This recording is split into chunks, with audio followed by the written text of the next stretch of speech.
Thanks for clicking on this video. I really appreciate you being here. If you enjoy the story, consider subscribing and feel free to like the video or drop a comment below. It really helps the algorithm recommend these videos to you and to others who might enjoy them too. Either way, thanks for giving it a chance, and I hope it pulls you in.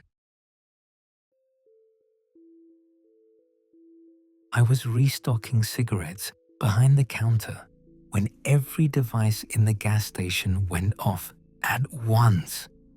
My phone, the television mounted on the wall, even the old radio in the back office that nobody ever turned on, all of them screaming that same piercing emergency alert tone that makes your stomach drop.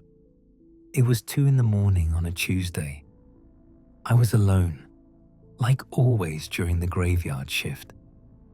The fluorescent lights hummed overhead, and outside the windows, Route 47 stretched empty in both directions. I grabbed my phone first. The message was simple. Emergency alert. The world will disappear in 2026. This is not a test. Prepare accordingly. That was it. No explanation, no instructions, just silence after the alert ended. I stared at the screen, waiting for more. Nothing came. The TV had gone back to the late-night infomercial it had been playing. The radio fell silent. I stood there in the fluorescent glare, holding my phone, trying to make sense of what I'd just read. That was only a few months away. We were in late 2025, already past Thanksgiving. I tried calling my brother. The line was busy. Tried again. Still busy. Around 2:30, a car pulled up to pump 3. A middle-aged guy in a suit came in to pay, looking shaken. "Did you get that alert?" he asked. "Yeah," I said. "You too?" Everyone did. It's all over Twitter. Everyone in the country, maybe the world. He paid for his gas in cash, hands trembling slightly. Has to be some kind of hack, right? Has to be, I agreed. But my voice didn't sound convinced. 3 more customers came in before my shift ended at 6. All of them mentioned the alert. All of them seemed rattled but trying to play it cool. We all agreed it was probably a hack, some kind of cyber attack. Maybe foreign, maybe domestic. The government would figure it out. I drove home as the sun came up, exhausted but wired. My phone buzzed constantly with texts from friends, messages in group chats, news notifications. Everyone had theories. Nobody had answers. I tried to sleep but couldn't. Every time I closed my eyes, I saw those words. The world will disappear in 2026. The alerts kept coming. Not every day, but randomly. Different times. I'd be making coffee and my phone would scream. I'd be watching TV and the broadcast would cut out. Once, I was in the shower and heard the alert coming from my laptop in the other room. Each message was slightly different. 6 months remaining. The disappearance cannot be stopped. 5 months and 23 days. The government issued statements. It wasn't them. They were investigating. Cyber terrorists were the prime suspects. People should remain calm and go about their lives normally. But life didn't feel normal anymore. At the gas station, I watched people change. Some quit their jobs and stopped coming in for their usual snacks and coffee. Others seemed to decide that if the world was ending, they might as well enjoy it. They'd buy lottery tickets and expensive liquor, laughing too loud, staying up all night. My brother became obsessed. He'd call me at odd hours, talking about the alerts, about theories he'd read online. He stopped showing up to family dinners. When I went by his apartment, he was always at his computer, windows covered with blankets, surrounded by empty energy drink cans. "I'm watching the sky," he told me. "People online are saying we need to watch the sky." "For what?" I asked. He didn't have an answer. Mrs. Winnow, my neighbor, cornered me one morning as I was getting my mail. She was in her 70s, usually sweet and chatty, but she looked haggard. "Can you feel it?" she asked, gripping my arm. "The world getting thinner?" "I don't know what you mean," I said, trying to pull away gently. "It's like the air doesn't feel as solid anymore. Like everything is becoming less real." Her eyes were wide and bloodshot. "You must feel it too." I told her it was just stress, mass hysteria. We were all freaked out by the alerts, and our minds were playing tricks on us. But even as I said it, I wasn't sure I believed it, because I had noticed things, small things. Sounds seemed muffled sometimes, like I was hearing them through water. Colors looked washed out on certain days, especially in the late afternoon. Food didn't taste quite right. I told myself it was lack of sleep, stress, anxiety, nothing more. By the second month, Ashford had changed. Plotted narrative progression with character substitutions and word count expansion. I need to continue the story, following the outline's progression. I'm at about 800 words so far. Need to get to 4,500. Let me continue with Act 2 and move into Act 3, where David starts noticing people disappearing and empty spaces. The gas station got quieter. Fewer travelers on Route 47. Fewer locals stopping in for their morning coffee. 2 of my co-workers quit without notice, and I started pulling double shifts just to keep the place running. People were leaving town. I understood that. If you believed the alerts, why stick around? But some people had sworn they were staying. They'd posted on the town Facebook group about not running scared, about riding it out together. Those people started disappearing too. Not all at once, gradually. I'd realize I hadn't seen someone in weeks and wonder when they'd left. Mr. Cooper, who walked his ancient golden retriever past the gas station every morning at 6:30, stopped appearing. His house sat dark, but his car was still in the driveway. When I asked my manager about him, she said she'd heard he went to stay with his daughter in Ohio. But I could have sworn Mr. Cooper told me his daughter died years ago. The family in the blue house on Maple Street, the ones with 3 kids who'd come in every Sunday for slushies and candy, just vanished. Windows dark, car in the driveway, toys still scattered in the yard. I drove by twice to check. No one ever answered when I knocked. I tried to tell myself people were leaving quietly, slipping away without goodbyes. It happened during stressful times. But it felt wrong. The diner where I ate breakfast after my shifts looked abandoned when I drove past one morning. Windows dark, chairs stacked on tables, a for lease sign in the window. I sat in my car, staring at it. I'd been there 3 weeks ago. The waitress knew my order. I'd left a tip on the counter. When I mentioned it to my manager that night, she gave me a strange look. "David, that diner's been closed for 5 years, since the owner died." "No," I said. "I ate there last month." She looked uncomfortable. Maybe You're thinking of the diner over in Millfield. That's still open. I pulled out my phone to show her the receipt, the photo I'd taken of my pancakes. But when I scrolled through my photos, the diner looked different, dimmer, empty, like I'd been the only person there. My manager made an excuse and left. I stood alone behind the counter, staring at the photo, trying to reconcile what I remembered with what I was seeing. The alerts kept coming. 3 months remaining, 75 days, 2 months and 3 weeks. I started losing track of the days. They blurred together, one shift bleeding into the next. My brother stopped answering his phone.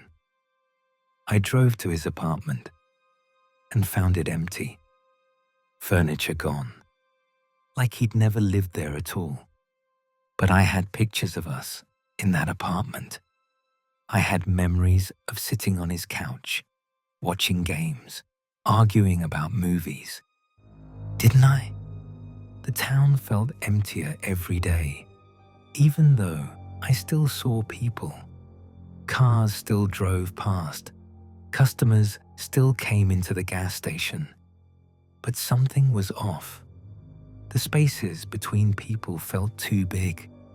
Conversations felt hollow. Everyone looked tired, faded somehow. Mrs. Winnow stopped me again, more frantic this time. "It's happening," she said. "We're thinning out. Can't you see it?" I tried to reassure her, but she grabbed both my arms, her fingers digging in. "Look at your hands," she said. "Really look." I did. They looked like my hands. Normal. Maybe a bit pale from working nights, but normal. "You don't see it yet," she said. "But you will. We all will." 2 days later, her apartment was empty. I started feeling disconnected, like I was watching my life through glass, experiencing everything at one remove. Memories felt foggy. When I tried to remember my childhood, specific moments, they slipped away like water through my fingers. I could remember the general shape of things, but not the details. My 10th birthday party, my first car, my high school graduation. They felt more like stories I'd been told than things I'd actually experienced. I went through photos on my phone, trying to anchor myself. But the photos looked wrong. Places I remembered being busy and crowded looked sparse and empty in the pictures. The diner, the town square during the summer festival, my brother's apartment building. Had they always looked like that? Had my memory been filling in details that were never there? I couldn't tell anymore. Alert. 60 days remaining. I was at the gas station when it came through. Only 3 customers all day. One of them, a woman about my age named Grace, lingered by the counter after paying for her coffee. "We're already disappearing, aren't we?" she said quietly. "What?" "The alerts. Everyone thinks it's going to happen all at once, some big event, but it's not." She looked at me with sad, knowing eyes.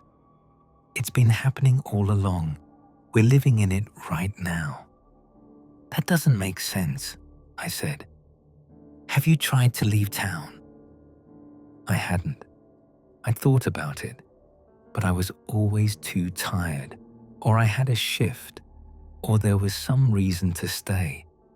But now that she mentioned it, I realized I hadn't left Ashford in months. The last time I'd driven to the city to visit a friend. When was that? I couldn't remember. "Try it," Grace said. "Try to leave. Then you'll understand." She left before I could ask her anything else. That night, after my shift, I got in my car and headed for the highway. I'd drive to the next town over, just to prove I could, just to prove Grace was wrong. Route 47 stretched ahead of me, dark and empty. I drove for an hour, watching the mile markers pass. The landscape looked wrong somehow. Too flat, too featureless, like a rough sketch of what a highway should look like. Then I saw the sign, "Welcome to Ashford." I'd driven in a circle. Somehow, I turned around, headed the other direction, drove for another hour, watched my gas gauge drop. The same empty landscape, the same featureless dark. Welcome to Ashford. I sat in my car on the side of the road, engine running, hands shaking. I tried 3 more times, taking different routes, different roads. It didn't matter. I always ended up back at that sign. I was trapped. The next day at work, I couldn't stop thinking about it, about the loop, about Grace's words, about the impossibility of what was happening. Only one customer came in all day. When I checked the schedule on my phone, something caught my eye. My shifts, they were the same days, over and over. Tuesday, Wednesday, Thursday, Tuesday, Wednesday, Thursday. But I remembered working Friday. I remembered Saturday. I remembered Christmas coming and going, didn't I? I went outside. The Christmas decorations were still up on the light posts along Route 47, but they looked old, faded, torn, like they'd been there for years instead of weeks. Everything looked faded. I drove home in a daze. My apartment felt hollow when I walked in, like a stage set. My furniture was there, my TV, my clothes in the closet. But it all felt generic, temporary, like props rather than possessions. I tried to remember buying my couch. Couldn't. Tried to remember the day I moved in. Couldn't. Tried to remember anything specific about my life in this apartment. Nothing. Just the vague sense that I lived here, that these were my things, but no actual memories attached to any of it. My phone buzzed. Another alert. 30 days remaining. But hadn't it said 30 days last week? And the week before? I pulled up my call log, scrolling back through weeks of data. Every call to my brother showed the same date, November 15th, over and over. November 15th, November 15th, November 15th. But I remembered calling him in December, after Christmas, in January. I opened my text messages. Same thing. Conversations looping. The same exchanges repeated.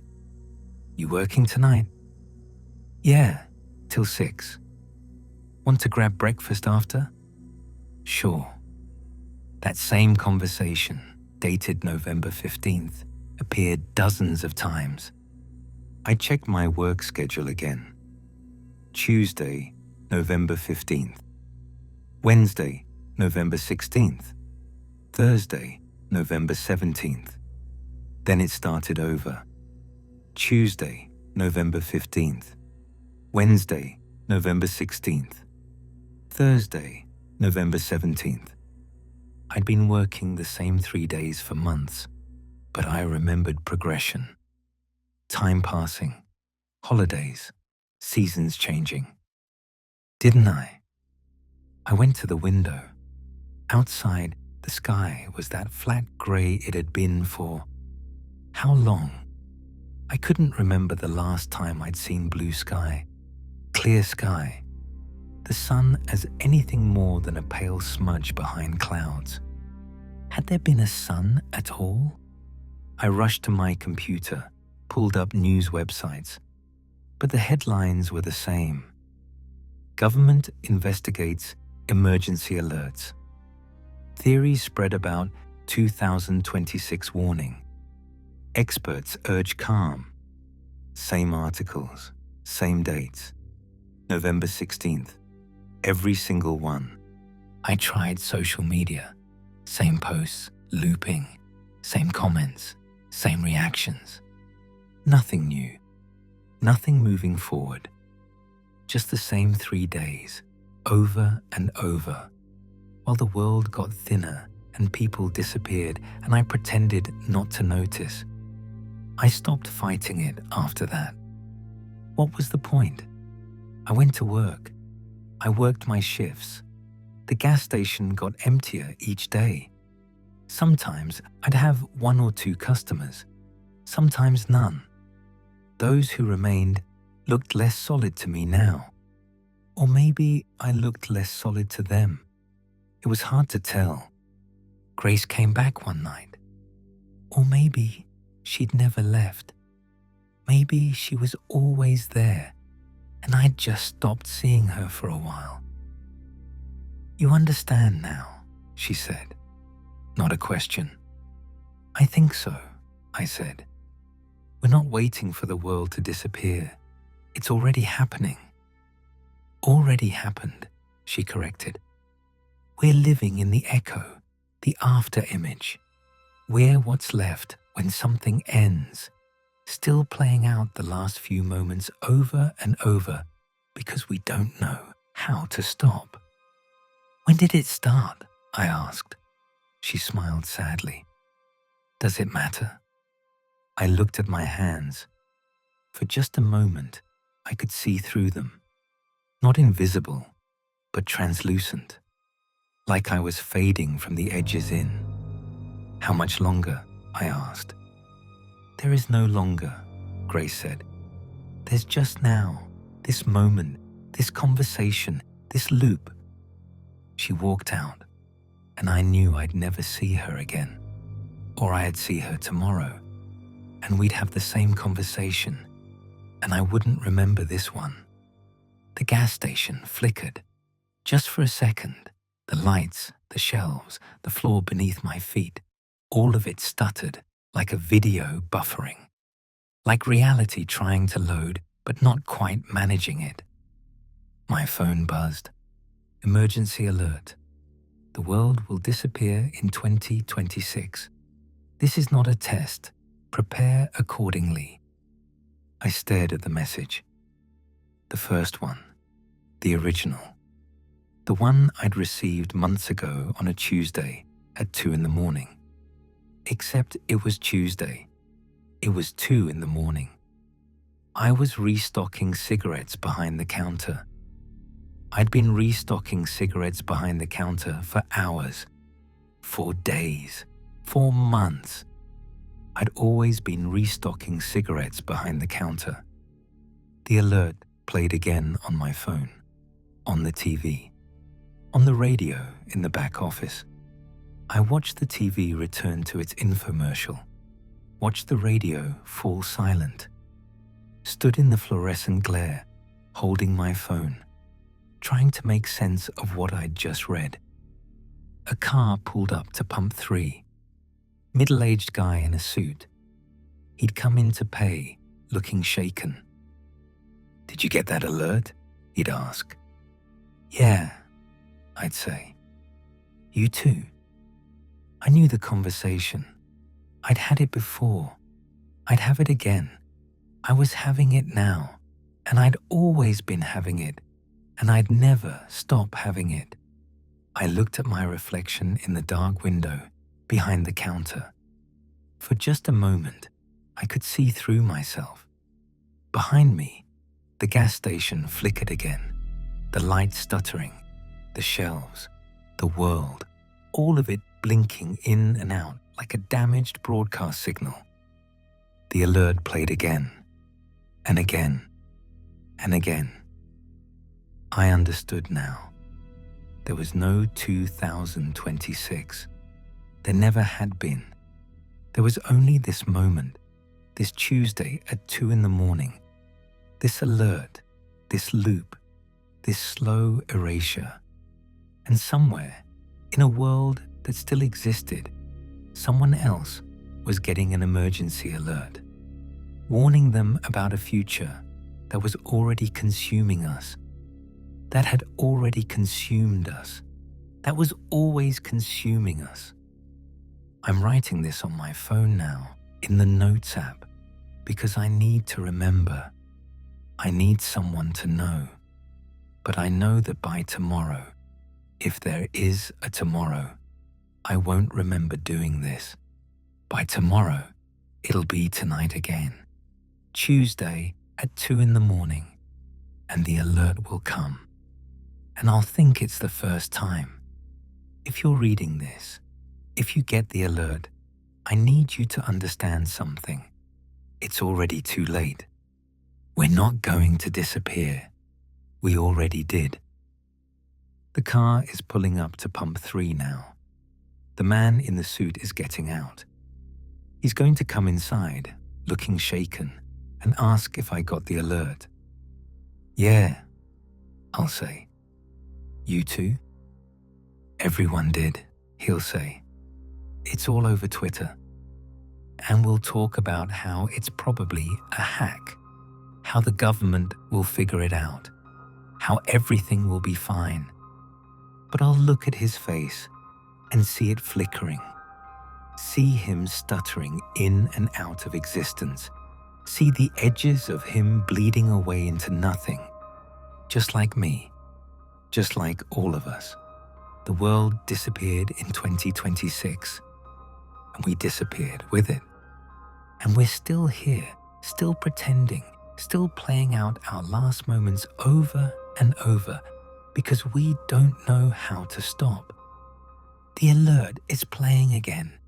I can hear it on my phone, on the TV, on the radio. The same message. Always the same message. Forever the same message. The world will disappear in 2026. But it already did.